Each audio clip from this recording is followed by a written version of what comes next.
네, 오늘은 시편 22편 22절부터 31절까지 하나님의 말씀 나누겠습니다. 시인은 어제 주일 본문에서는 환난 가운데 있지만 하나님이 멀리 있는 것 같아서 너무 힘들었습니다. 낮에도 기도했고 밤에도 기도했지만 하나님은 응답하지 않으시는 것 같았습니다. 그럼에도 불구하고 시인은 기도를 포기하지 않았습니다.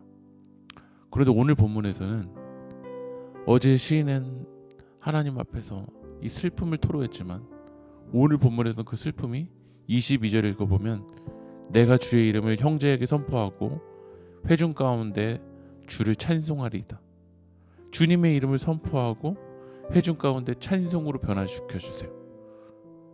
24절 읽어보면 그는 공고한 자의 공고를 멸시하거나 싫어하지 아니하시며 그의 얼굴을 그에게서 숨기지 아니하시고 그가 울부짖을 때 들으셨도다. 우리는 하나님이 멀리 계시다고 느끼지만 주님은 얼굴을 숨기지 아니하시고 울부짖을 때 들어주셨다는 거야. 하나님은 우리가 아파할 때 떠나간 적이 없으시고 다 듣고 계시다라는 거야.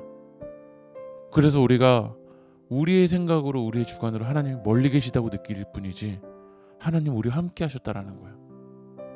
그래서 어제 본문만 해도 시인은 슬픔 속에서 하나님이 떠나가셨다고 말했지만 오늘 본문에서는 다른 이야기를 합니다. 26절 겸손한 자는 먹고 배부를 것이며 여호와를 찾는 자는 그를 찬송할 것이라 너희 마음은 영원히 살지어다. 오늘 그 슬픔이 무엇으로 변화됐죠? 찬송으로 변화됐다라는 거야. 끝까지 하나님을 의지하는 자를 하나님은 슬픔을 찬송으로 변화시켜 주십니다. 하나님은 우리의 삶을 역전시켜 주신다라는 거예요. 그래서 우리는 환경에 휩쓸리기보다 하나님을 끝까지 의지해야 됩니다. 하나님이 슬픔을 기쁨으로 변화시켜 주실 줄 믿습니다. 하나님이 슬픔을 기쁨과 찬송으로 변화시켜 주실 때 27절 읽어볼까요? 땅의 모든 끝이 여호와를 기억하고 돌아오며 모든 나라의 모든 족속이 주의 앞에 예배하리니. 이 슬픔이 기쁨으로 변화될 때 시는 하나님 앞에서 예배합니다.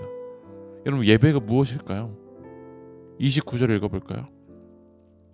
세상의 모든 풍성한 자가 먹고 경배할 것이요 진토 속에서 내려가는 자 곧 자기 영혼을 살리지 못할 자도 다 그 앞에 절하리로다. 예배는 무엇이냐면 주님을 경배하는 겁니다.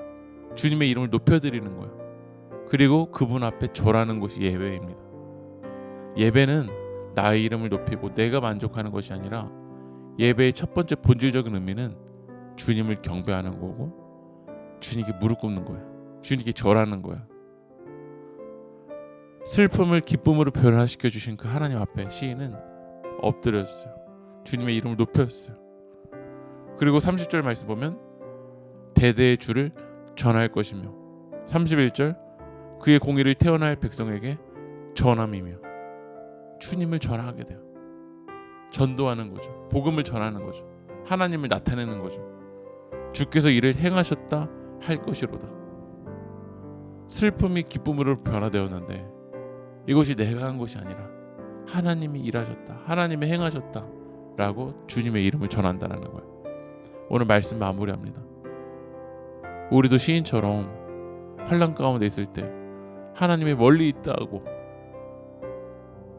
하나님 멀리 있는 것 같아서 너무 힘들지 않았습니까?